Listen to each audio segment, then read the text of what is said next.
There has been a spike in shootouts between police and suspected criminals over the last couple of weeks. Let's talk about not only this incident, but the bigger picture.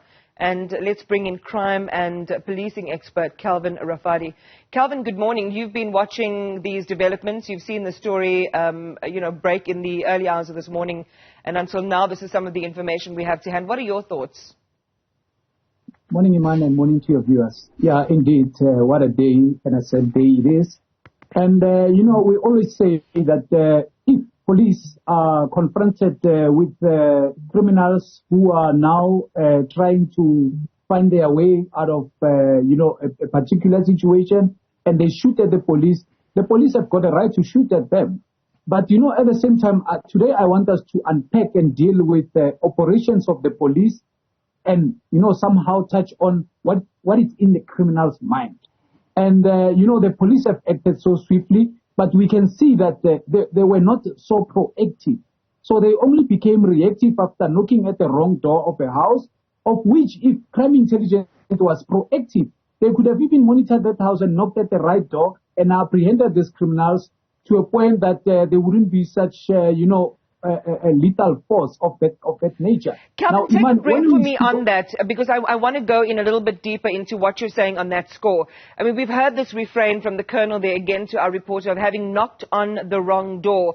What you're providing for us is what would be, I suppose, a strategic alternative in how you would go and take down, people that you are chasing. But it sounds as if they didn't anticipate that these individuals would be there. So talk to us about what would have been the ideal situation.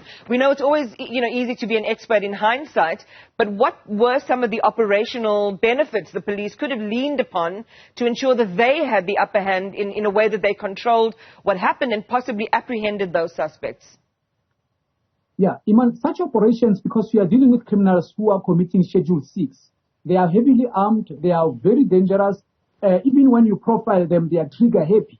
So the crime intelligence normally will talk to the detectives, and they will arrange, units like your NIU, units like your Special Task Force, and POP, Public Order Policing. They are the ones who go in the front and, apprehend the suspects to give it to the detective. So such operations are well planned. The houses are well monitored. And, by the time you apprehend those criminals, you do know who is trigger happy even in that house, who are the most wanted, because you cannot just all the time shoot and the criminals shoot back and then you say, no, they were you shot them at the conspiracy, but even though there was a retaliation. So what we are trying to avoid, in the future and soon in the future, you must save this archive. There will be commissioners of inquiries, because IPT, they follow up on these matters, and it is now falls into their mandate. Whereby, in the old days, we used to have what we call 14 bag. Now, what was the 14 bag? If a man grows up in a township and you are a serious problem, so what will happen is the police, they will need to monitor you, and as the informants on the ground will make sure that the day you go and commit or you have committed a crime, the police, they will take you out. Now, those used to happen in the old days, post-apartheid. We used to call them 14 bag. And now we see that the same tactics are now being used because crime intelligence is not proactive. So, one day we're going to face a commissioner of inquiry whereby now people need to account. Yeah. That, where was crime intelligence and why do you keep on taking out the wrong people and even including them with the right identification of the criminal? I mean, we'd have to go then and ask for some of that operational detail from, police officials and those in authority of deploying those teams to respond to incidents like this. But you also think, in South Africa, the high rate of, police deaths in the line of duty, and how this approach that you're sharing could also, save lives on the blue line.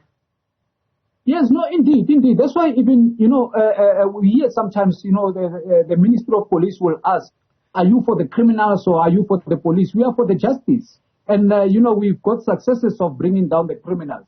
So I just wanted to highlight that so that there's no confusion. Now, here's the thing. If you've got operations which are proactive, you even avoid a point whereby, even our ordinary policemen get injured in the line of duty. And they wear bulletproof vests. There are police who are trained to go in the front and break the door And there are police who are trained to drive the armored car and ram the front doors. There are those, everybody has got a role. Yeah. But if the tax team itself wants to now act in the forefront, they are confronted with their lives being in danger. And in the same breath, that's why sometimes the police who are off duty, we say, do not go nightclubbing or partying with your firearm on the waist, because you attract criminals. They shoot you and then they take the firearm. Now, quick one, Iman, coming back to a point of a criminal mind, you cannot scare criminals who are all the time being recruited by shooting others, wanting to send the message. Criminals are recruited. We need to be proactive. We need to see which cult these people they belong to, because some of them they belong to a cult. There's a hierarchy, and eradicate the main big fishes before even young kids like 20 years, 18 years.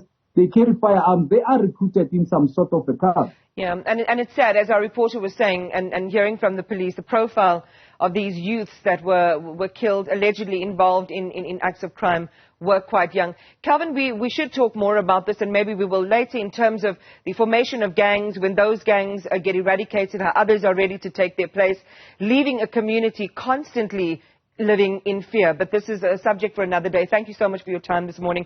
We appreciate it. Expert on crime and policing, Calvin Rafadi. Appreciate your time this morning.